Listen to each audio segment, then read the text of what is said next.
शुरू हो चुका है, India versus Pakistan, and Asia cup is here. So first starting with our very first guest Mohammad, and he is from Pakistan. So Mohammad, you tell me that India versus Pakistan होने वाला है. Last time हमने देखा था कि पाकिस्तान ने कैसे हराया था इंडिया को. अभी वही उम्मीद है या लग रहा है कि इंडिया वापस आके जवाब दे देगी? वेल देखिए, इट्स क्रिकेट और every game is a new game. तो पर्सनली मैं चाहूंगा कि पाकिस्तान जीते, but I will go with India 45 in 45-55 in favor of India. Okay. Because of our bowling, we don't have that bowling strength जो हमारे पास हुआ करती. जी. तो that we are going to miss Shaheen Shah Afridi. अनुज, आपका क्या ख्याल है कि शाहीन शाह अफरीदी के ना होने की वजह से पाकिस्तान जो है थोड़ा से वीक पड़ सकती है इंडिया के आगे? बिल्कुल, मतलब इसमें कोई दो राय नहीं है, क्योंकि शाहीन शाह अफरीदी का ना होना कहीं ना कहीं काफी फीका बना देता है इस बॉलिंग अटैक को. क्योंकि अगर आप देखें पिछली बार तो जो हमारे टॉप 3 डिसमिसल्स थे, रोहित, राहुल, विराट, वो शाहीन शाह अफरीदी ने जो है उनको आउट किया था. तो उनका ना होना जाहिर सी बात है कि इंडियन टीम को काफी बड़ा एज देता है, स्पेशली लेफ्ट आर्मर है. तो वो तो आपको पता ही है कि हमारे साथ कितनी बड़ी सरदर्दी रही है, चाहे वो ट्रेंट बोल्ट हो, मिचेल स्टार्क हो, अपने ये मोहम्मद आमिर रहे हों, वहाब रियाज रहे हों 2011 वर्ल्ड कप सेमीफाइनल आपको याद होगा. सो और फिर ये अपने शाहीन शाह अफरीदी. सो बहुत बहुत इंटरेस्टिंग बैटल रहेगी. At the same time India की तरफ से बुमराह नहीं है. आप ये कह सकते हो कि दोनों तरफ जो है ना बैलेंस बरकरार है. और जैसे मोहम्मद भाई ने अभी बताया कि 55-45, मैं भी उससे अग्री करता हूँ, क्योंकि पिछली बार के जो जख्म में अभी भी मेरे हिसाब से तो आई एम श्योर और भी जितने भी यहाँ में हमारे साथ इंडियंस बैठे हैं वो अभी तक भरे हुए हैं उस चीज से. तो मैं तो इंतजार कर रहा हूँ कि कब वो 7:30 बजेंगे और मैच शुरू होगा. और आर्यन, जैसे कि इन्होंने कहा कि जसप्रीत बुमराह इस टाइम पे नहीं है, तो आपको लगता है कि पेस अटैक इंडिया का कहीं से कमजोर है? मैं कमजोर तो नहीं कहूंगा. देखिए, obviously it's been a big blow. दोनों ही साइड पे जो क्वालिटी वो दोनों ला सकते हैं वो कोई नहीं ला सकता. तो एक तरह से तो दोनों तरफ से जो है जो भार काफी उठा है. बट देखा जाए तो कल का जो मैंने मैच देखा है उसके हिसाब से तो लग रहा है कि थोड़ी सी मूवमेंट ऑब्वियसली रहेगी आज के मैच में भी. और इंडिया और पाकिस्तान दोनों के पास ऐसे पेसर्स हैं जो इतनी पेस तो नहीं है उनके पास, पर स्विंग बहुत करा लेते. तो कहीं ना कहीं दोनों ही कंडीशंस का एडवांटेज उठाने की कोशिश करेंगे. तो अगर आप देख लें, अर्शदीप सिंह हो गए, हारिस राउफ हो गए, Pakistan still has those bowlers जिनके पास 140 है. तो वो उनके पास थोड़ा एडवांटेज है. हमारे पास आवेश है, अर्शदीप है जो क्लिक कर सकते हैं 140. तो काफी इंटरेस्टिंग बैटल रहेगा दोनों ही पेस अटैक्स के बीच में. और बहुत देखने में मजा आएगा कौन सा पेस अटैक टॉप पे आता है. तो आप कौन सा पेस अटैक के साथ जानना चाहेंगे? I will still go with India, क्योंकि हमने इतनी आईपीएल खेल ली है और उतना वो जो मतलब इंडिया पाकिस्तान का प्रेशर और आईपीएल का प्रेशर तो there is no comparison. But उस सिचुएशन में जो आईपीएल आपको डालता है, how to bowl in the death overs, power play, और इतने क्राउड के साथ, वो एटमॉस्फेयर इन लोगों को मिल चुका है. जैसे अर्शदीप हो गए, आवेश हो गए. तो आई थिंक इंडिया कहीं ना कहीं प्रेशर हैंडल कर सकता है. Having said that, पाकिस्तान के अटैक को भी कम नहीं आखिर में. Both are very good. So that's my take. और यश, जैसे कि आर्यन ने अभी बात करी थी कि कंडीशंस वहां की यूएई की कैसे सपोर्ट करेंगी, तो आपको क्या लगता है कि ड्यू फैक्टर काफी इंपॉर्टेंट रोल प्ले करेगा या इतना महत्वपूर्ण नहीं है ड्यू फैक्टर? इस बार ड्यू फैक्टर उतना नहीं है, क्योंकि पिछले मैच में भी देखा था कि इतना ड्यू नहीं था. तो इस बार dew factor might not come into play. तो स्पिनर्स को भी मिल सकता है.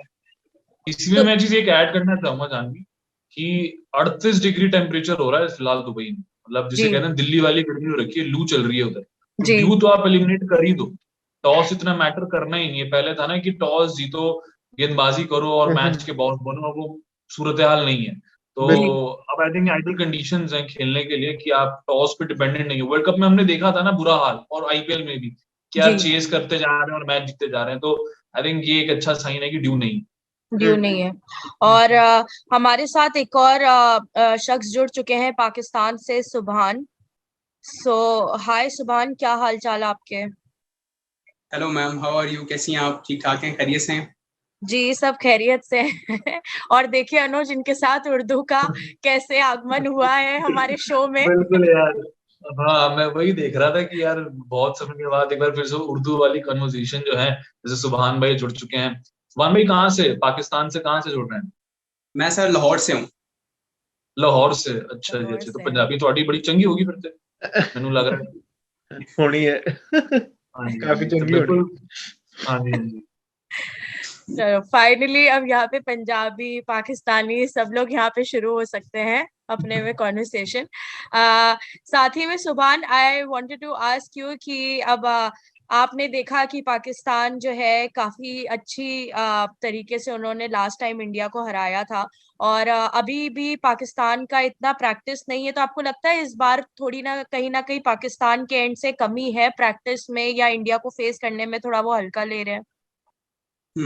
अच्छा मैम, यहाँ पे ये सारा सीन है ना कि अगर पाकिस्तान की परफॉर्मेंस के हवाले से बात की जाए या पाकिस्तान की जो आपने प्रैक्टिस की बात की है, उस हवाले से ये सारा सिनेरियो है कि हमने इस साल सिर्फ एक T20 मैच खेला है, जो कि मेरे ख्याल, अगर आपको पता था कि आपने 2 बड़े टूर्नामेंट्स खेलने, एक एशिया कप है और एक वर्ल्ड कप है, तो T20 मैचेस होने चाहिए थे। अब पिछले साल हमारा ये था कि हमने ज्यादा T20 खेले थे, कम वनडेज खेले थे। इस साल ज्यादा उल्टा है कि हमने ज्यादा वनडे खेले और कम T20 मैचेस खेले। अब बात ये भी है कि देखें, मैच से पहले बड़ा मैच है, टूर्नामेंट से पहले 2 बड़े बॉलर्स का इंजर्ड हो जाना, मतलब कि एक बड़े बॉलर का अगर इंजर्ड हो जाना, जो कि आपका मेन फास्ट बॉलर है, फ्रंट लीड करता है आपको, तो वो टीम एक प्रेशर में आती है। लेकिन कप्तान की तरफ से, कैप्टन की तरफ से और बाकी टीम्स की तरफ से बड़ी पॉजिटिव वाइब्स उन्होंने शो करवाई है कि पाकिस्तान क्रिकेट टीम उनके बगैर भी अच्छा कर सकती है, परफॉर्म करने की काबिलियत रख सकती है। लेकिन एज अ पाकिस्तानी मुझे अभी भी स्टिल ये लगता है कि भारतीय क्रिकेट टीम के पास एज है, क्योंकि उनकी बैटिंग बहुत स्ट्रांग है और बॉलिंग को यहाँ से थोड़ा सा हल्का लिया जा रहा है भारत की बॉलिंग को। लेकिन मैं स्टिल ये समझता हूँ कि भारत की बॉलिंग आपको सरप्राइज कर सकती है, क्योंकि जो दुबई की कंडीशंस है वहां पर सीमर्स बॉलर्स की जो है ना काफी ज्यादा जरूरत पेश आती है। और जिस तरह मैंने अर्शदीप को देखा है या मैंने भूवी को देखा है, तो वो काफी जबरदस्त सीन भी देते हैं और स्विंग भी कराते हैं बॉल को। तो ये एक बड़ा जबरदस्त पाकिस्तान के लिए सरप्राइज भारतीय टीम ला सकती है कि वो अपने मेन फास्ट बॉलर तो नहीं, जो उनके यंग टैलेंटेड फास्ट बॉलर्स हैं, उनसे अटैक कर सकती है। तो ये चीज बड़ा जो ना वो फैक्टर मेन कर सकती है पाकिस्तान क्रिकेट टीम को डेंजर करने में। जी। और साथ ही में सुभान ने जैसे बताया कि उनके एक मेन बॉलर मिसिंग है। मोहम्मद, मैं आपसे पूछना चाहूंगी, हसन अली पे काफी बातें उठी थी कि उनको इंक्लूड करना चाहिए नहीं करना चाहिए, उस पे आपके क्या ख्याल है? Well, Hasan Ali as a replacement जो अपना वसीम जूनियर है उनकी रिप्लेसमेंट के तौर पर आए हैं, लेकिन मैं नहीं समझता कि वो आज का मैच खेलेंगे, क्योंकि बातें ये चल रही हैं कि उनकी जगह शायद शाहनवाज दहानी खेले, जो कि यंग फास्ट बॉलर है, और मैं चाहता भी हूँ कि वो खेलें, क्योंकि हसन अली अपने फॉर्म में नहीं है, he is not performing well अगर हम देखें पास्ट में। तो इसलिए मैं चाहूंगा कि शाहनवाज दानी खेले और हसन अली को हम फौरन से ना खिलाएं। फौरन से ना लें। और इसके चलते मैं आर्यन से आपसे पूछना चाहूंगी कि जैसे पेस अटैक की काफी बात हो रही है और वो बता रहे हैं कि अपने मेन बॉलर्स मिसिंग है, तो अपने इंडिया का जो पेस अटैक है उसमें आप किसको प्रेफरेंस दोगे, या पेस अटैक में नहीं, इन जनरल बॉलिंग में आप कौन से आपकी तरफ से नाम जाएंगे कि आज का मैच उन लोगों को खेलना चाहिए? मेरे लिए तो स्टार्टर्स भुवनेश्वर कुमार और अर्शदीप सिंह, जो कि हमारी पावर प्ले और डेथ की कमान संभालेंगे, और उसके बाद हमारे पास हार्दिक पांड्या फुल्ली फिट है। मैं इतना खुश हूँ, आई मीन उस इंजरी के बाद, जब से आज सारे इंडियन फैंस ने नोटिस किया होगा या नहीं, जब से आए हैं फुल्ली फिट टीम में एक अलग माहौल है। हम ट्रिगर कर पा रहे हैं, हम एक एक्स्ट्रा बैट्समैन खिला पा रहे हैं, कंडीशंस के अकॉर्डिंग हम एक एक्स्ट्रा बॉलर खिला पा रहे हैं। तो इनके होने से कितनी फ्लेक्सिबिलिटी आ जाती है टीम में, वो राहुल सर को भी पता है, ऑब्वियसली रोहित को भी पता है। सो ही इज अ वेरी की कॉग इन द मिडल।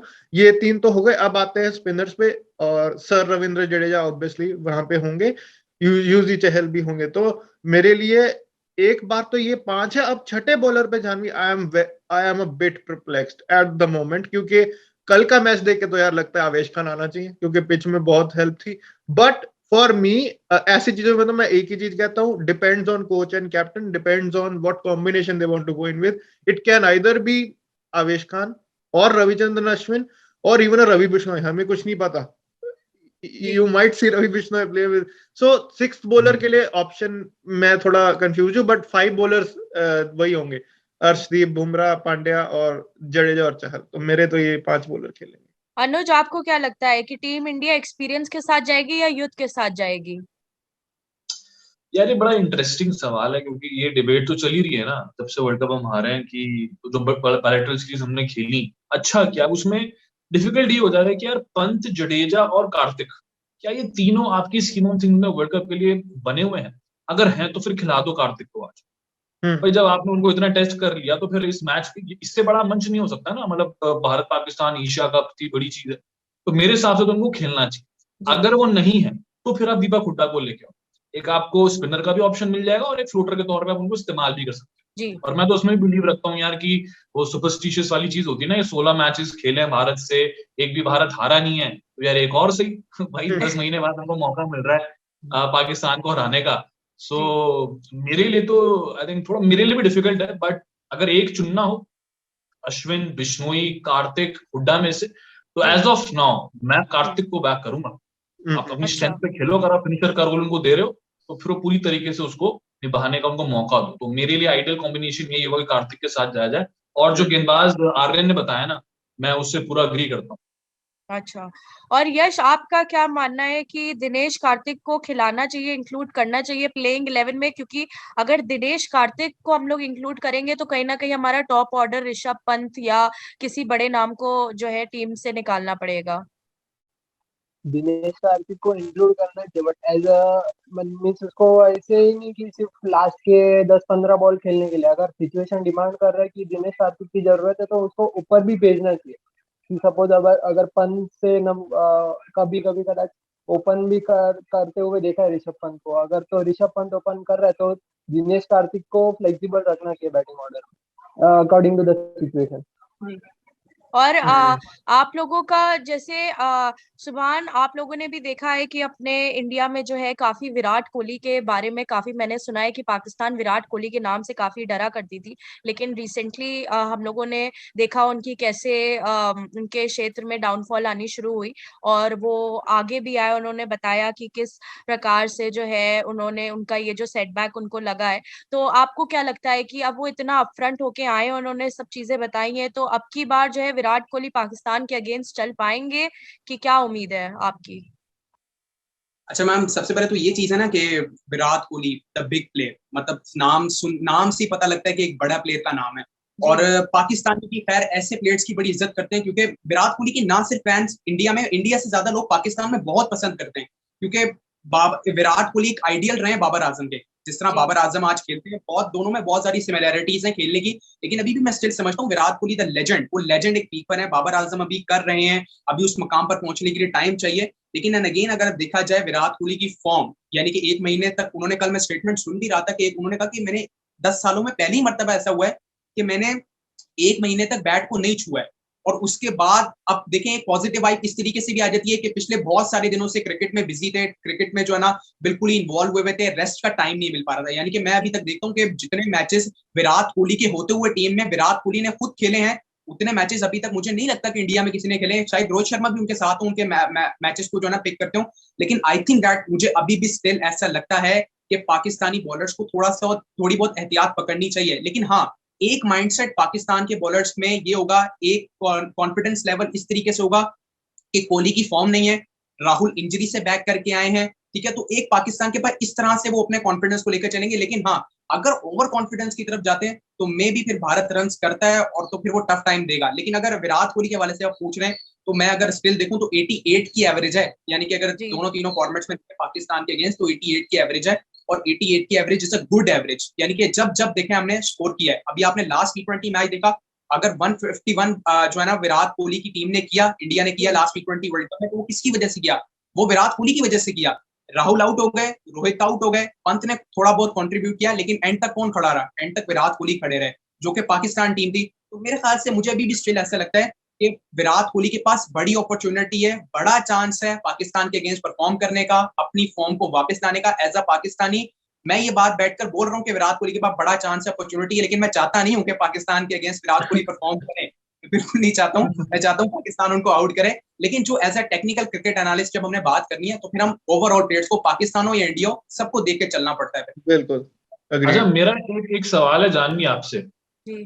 कि विराट कोहली के बारे में तो हम बात कर रहे हैं, तो यार मैं सोच रहा हूँ कि हार्दिक पांड्या जो आपके बड़े फेवरेट हैं, सो उनकी वापसी को लेकर आपका क्या कहना है यार? क्योंकि ये खिलाड़ी आईपीएल के बाद से एक अलग ही दिख रहा है, कप्तानी भी कर रहे हैं, ऑब्वियसली गुजरात को उन्होंने टाइटल जिताया और बहुत ज्यादा काम लग रहा है। मतलब आप देखेंगे बड़ी मैच्योरिटी के साथ ये गेम सिचुएशन को हैंडल करते हैं। कप्तानी में वो चीज झलक रही है, बल्लेबाजी में वो इनकी जो पार्टनरशिप हुई थी ओल्ड ट्रैफर्ड में, तीसरा ओडीआई था, फंसा हुआ था मैच, हम सीरीज जीते।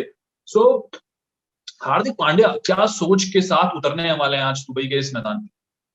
मुझे लगता है अनुज, आपने एक तो हार्दिक की बात करी तो मेरी हंसी वैसे ही नहीं रुकती है जब हार्दिक की बात होती है। लेकिन अगर आप देखिए आईपीएल के पहले भी जब उनको कप्तानी सौंपी गई गुजरात टाइटंस की, उनपे कितनी बातें, कितनी चर्चा उठी कि हार्दिक पांड्या जैसा शख्स कैसे कैप्टनसी संभालेगा और इतने इम्पेशेंट है, आके अटैकिंग खेलते हैं, उनका काम ही वहां पे एज ए कैप्टन वो इतना नहीं चल पाएंगे।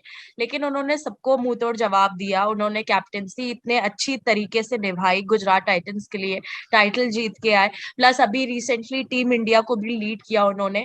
तो आप ये देखो, एक कैप्टनसी का जब टैग किसी के नाम के आगे जुड़ जाता है ना, वो मेच्योरिटी, वो कामनेस उसके अंदर खुद आ जाती है। क्योंकि आप ये देखो रोल स्विच हो जाते हैं अनुज। आपको टीम वैसा रोल देती है कि आप 6 नंबर पे जाओ और फील्डलेस बैटिंग करके आओ, आपको उस टाइम पे टेंशन नहीं, क्योंकि आप ऑलरेडी 6 नंबर पे आ रहे हो। आपका जितना रन बनाने वाला काम है वो ऊपर वाले कर चुके हैं। आपको यहाँ पे आके अटैकिंग फॉर्म में आना है, आपको खेलना है, और सिचुएशन अगर ऐसा डिमांड करे कि कामली खेलो तो वो बात अलग हो जाती है। तो मेरे ख्याल से जो एक रिस्पॉन्सिबिलिटी आप देखो, आईपीएल उनका एक स्टार्टिंग पॉइंट रहा है, और आईपीएल के वो स्टार्ट पॉइंट से जिस तरीके से, जिस प्रकार से उन्होंने मेच्योरिटी से, सब्र से पूरी टीम को लीड किया है, मेरे ख्याल से वो कैप्टनसी का टैग उनको काफी उनके पर्सनैलिटी में बहुत चेंज लेके आया है। और मेरे ख्याल से यही एक रीजन है कि वो उस तौर, मतलब अपने पर्सपेक्टिव से वो चीजें जो है अलग तरीके से सोचने करने लगे, और यही उनकी सक्सेस की कहीं ना कहीं वजह है। इसमें मैं चीज एक ऐड भी करना चाहूंगा, क्योंकि यही कुछ दौर था आज से 10 महीने पहले, काफी लोग इंक्लूडिंग मी कि यार हार्दिक पांड्या अनफिट हैं, उनको आप वर्ल्ड कप में लेके जा रहे हो, कैसे सब कुछ रहेगा। उसके बाद उन्होंने ब्रेक लिया, तकरीबन 4 से 5 महीने उन्होंने किसी भी लेवल की कोई भी क्रिकेट नहीं खेली। उन्होंने आगे से ब्रेक मांगा बीसीसीआई से कि भैया मुझे आप ब्रेक दीजिए, मैं वापसी करूंगा सीधा आईपीएल में। तो उस वक्त भी था कि यार आईपीएल में क्यों कर रहे हैं, आपके पहले श्रीलंका की भी सीरीज थी, वेस्ट इंडीज ने भी यहाँ पे आना था, बालिटल सीरीज खेली थी, तो वहां से क्यों नहीं कम बैक कर सकते। और आई थिंक वो शॉर्ट उनके दिमाग में था कि यार मैंने इतना वक्त अपने आप को देना है, अपने आप को वापसी कराने के लिए मैंने फिटनेस पे इतना इतना काम किया है। और उसके साथ साथ आई थिंक आशीष नेहरा जो हेड कोच के तौर पे वहां पे थे, उन्होंने भी, अगर आप अनुज मुझे वो भी टाइम याद है हार्दिक पांड्या की। अगर आप ओवरऑल लाइफ देखो तो इतनी अप्स एंड डाउन्स की रही है। जो भी कॉफी विद करण, वो करण जौहर के वो उसमें शो में हुआ, उसके बाद से उनका बैन लग जाना। फिर आप देखो बॉर्डर गवास्कर ट्रॉफी हुई, वो मैन ऑफ द मैच बने थे, जो उनकी T20 वाली वो जो सीरीज हुई थी वहां पे वो मैन ऑफ द मैच बने थे। वहां से भी फिर उन्होंने डाउनफॉल देखा कहीं ना कहीं उस टूर्नामेंट के बाद से।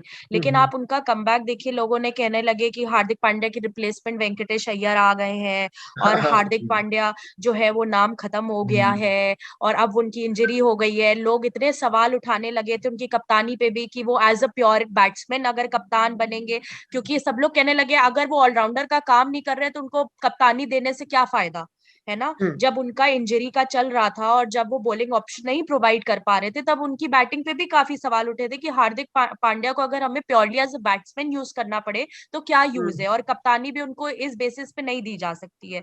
लेकिन आप ये देखो, उन्होंने इतना मेहनत करी, अपने फिटनेस पे काम किया, बॉलिंग पे धीरे धीरे वापस आया। मुझे ये भी याद है हार्दिक पांड्या ने शायद से, वो पूरे उस टाइम पे बॉलिंग के लिए फिट नहीं थे, बट उन्होंने शायद से टीम को रिक्वायरमेंट थी, मुझे एग्जैक्टली याद नहीं है मैच कौन सा था, बट उन्होंने अपना पहला ओवर ऐसे ही डाला था एंड उसी में उन्होंने विकेट चटकाया था। तो मैंने ये चीज देखी कि जैसे जैसे मतलब वो धीरे धीरे बैक ऑन ट्रैक अपना आना शुरू कर दिए थे, और वहां से गुजरात टाइटंस जो उनकी बनी नई टीम, और वहां से उनकी कप्तानी जो देखने मिली, वो सब लोगों के, तो rest is the history, everyone knows how Gujarat Titans won. So या जानवी, एक चीज और मुझे कहीं ना कहीं ये लगता है बहुत स्ट्रांगली, मुझे नहीं पता ठीक है कि नहीं, जब रिटेंशन से पहले ना शायद हार्दिक को कहीं ना कहीं था कि मुंबई इंडियंस मुझे नहीं जाने देगी, इतना वो बॉन्ड बन गया था या आप कह लो रिलेशनशिप। और जब हार्दिक को रिटेन नहीं किया तो मेरे को पर्सनालिटी में ऐसा लगा यार उसको कहीं ना कहीं ये बात चुभी है, बहुत ज्यादा कहीं ना कहीं अंदर से चुभी है कि यार मेरे को नहीं लिया, मतलब एज अ फैमिली। और वो एक मोटिवेशन में टर्न हो गया कि चलो नया स्टार्ट है, नई टीम है, नई फ्रेंचाइज है। और जब से एज यू सेड आईपीएल में उन्होंने कभी नंबर 3 या 4 पे बैटिंग की नहीं थी इस सीजन से पहले, और जितनी रिस्पॉन्सिबिलिटी, हाँ लोग सवाल उठा रहे थे यार तेरी स्ट्राइक रेट ही नहीं है, तू 130-40 पे खेल रहा है, तू 70 वाला बंदा है, क्या क्या कर क्या रहा है, but he knew what he was doing.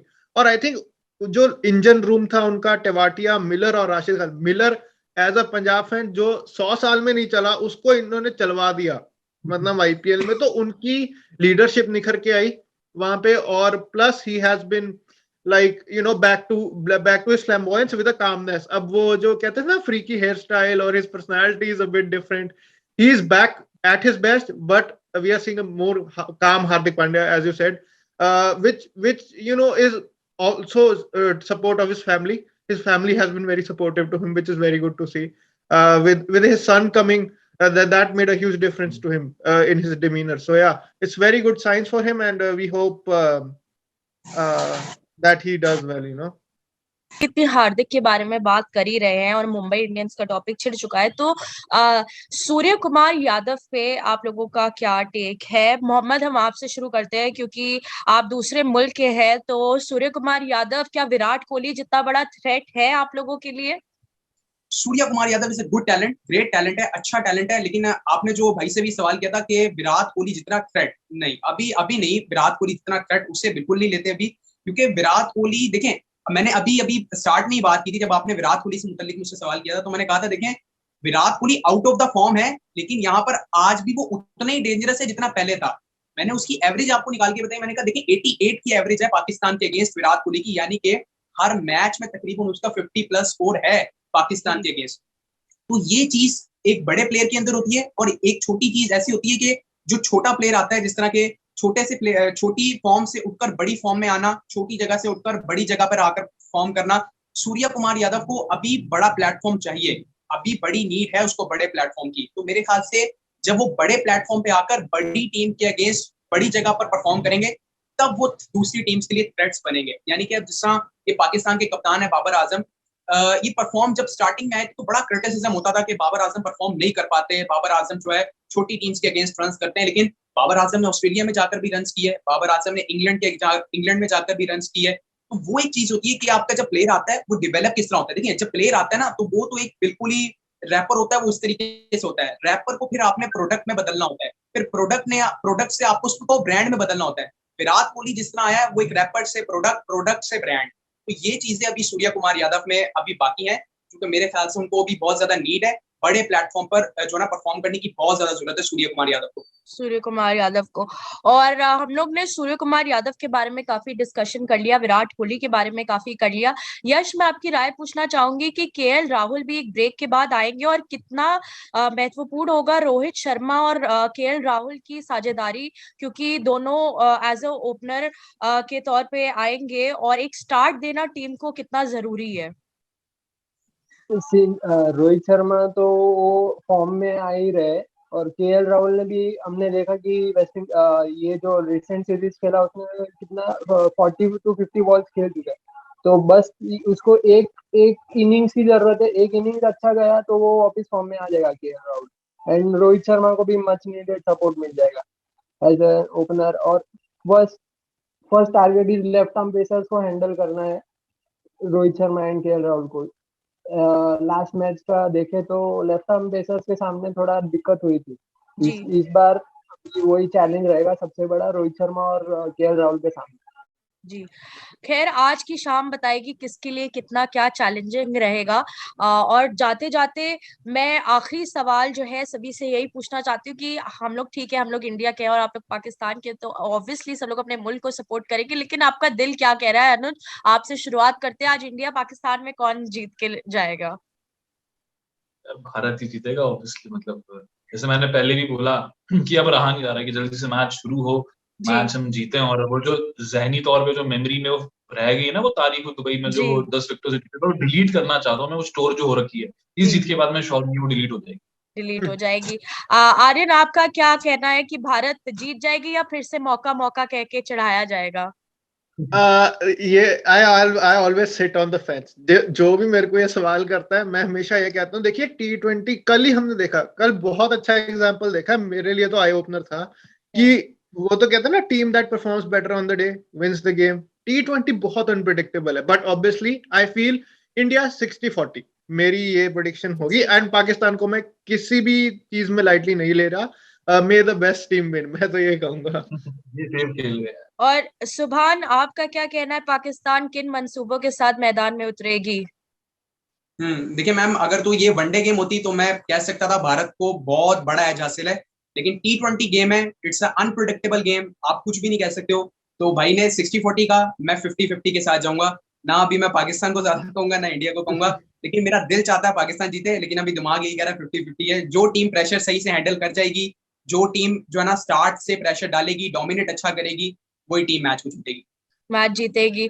और सही में मे the best team win, and जो भी सबसे ज्यादा डिजर्विंग हो वो जीते। मेरा दिल कह रहा है बिल्कुल। कि मेरी भारत अब की बार लेके जाएगी। लास्ट टाइम मुझे पता था पाकिस्तान लेके जाएगी, बिकॉज एक गट फीलिंग आ गई थी। एंड काफी मौका मौका कह के आप लोगों ने हमें चिढ़ाया था। लंदन की तो स्ट्रीट्स पे लिटरली पाकिस्तानी झंडे पूरे लहरा रहे थे। So, anyways, thank you everyone for joining and having this interactive session. And let's see, may the best team win.